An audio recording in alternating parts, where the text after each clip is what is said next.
On September 17, 2012, at 2:40 p.m., my mom left me a very interesting voice message on my phone.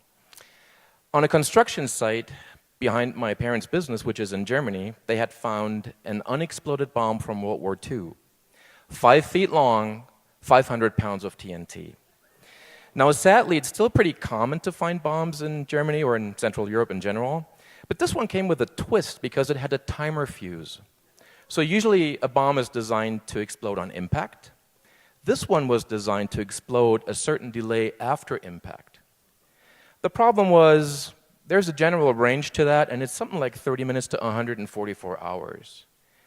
And when the bomb squad came in, they analyzed the type, and they said it couldn't be diffused, therefore it couldn't be transported, so it had to be exploded right where it was found. Now, this is the important slide. This is the key part of my story. Because, there you go, at the time the bomb was found, all the data of the computers in that business were backed up in the cloud. And you'll see later why that was very important. After evacuating about 5,000 people, the bomb was exploded later that night. And the good news is nobody got hurt, and the building was still standing. Well, part of the building was still standing. Now, the thing that saved that business that day was that backup, and here's why. The lifeblood of every business are its relationships to customers, suppliers, service providers. And these relationships are encoded or codified in the data on the computers in that business. It's the same thing for our personal lives. Our emails, our instant messages, our photos, they codify our personal relationships.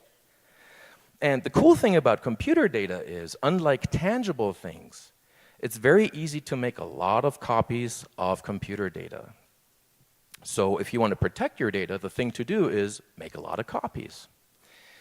Now, some people have this weird process that is kind of, sort of a backup. So they would copy manually a selection of their files to an external hard drive, one drive usually, living on their desktop.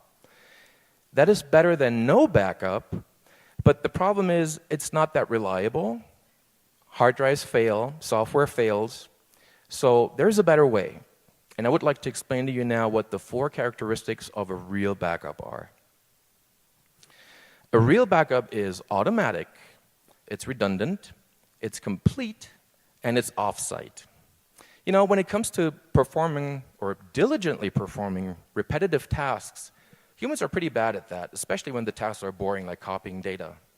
So instead of copying the data manually, you should leave that process to the software. There's such a bunch of great backup software out there, very reasonably priced.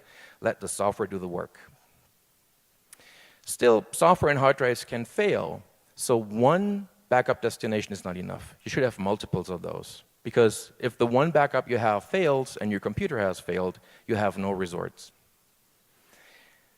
People sometimes wonder what they should back up, and they kind of handpick what they should include in a backup. If you ever have to restore from a backup and you realize that important files are missing, that's too late. Always back up everything. And finally, you probably got the idea from those pictures, if you have a lot of backup drives with data in a room and that room collapses or is blown up, that becomes pretty useless pretty quickly. So store the stuff in different geographical locations. I really like bank vaults or online.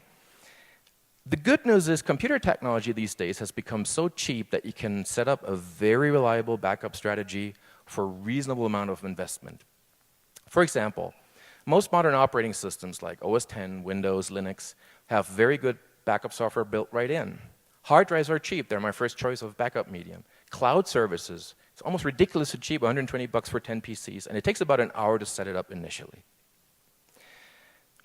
Picture your personal data, wedding photos, baby birth, vacation movies, your emails, and they're gone like that forever. You can prevent that from happening by backing up your stuff.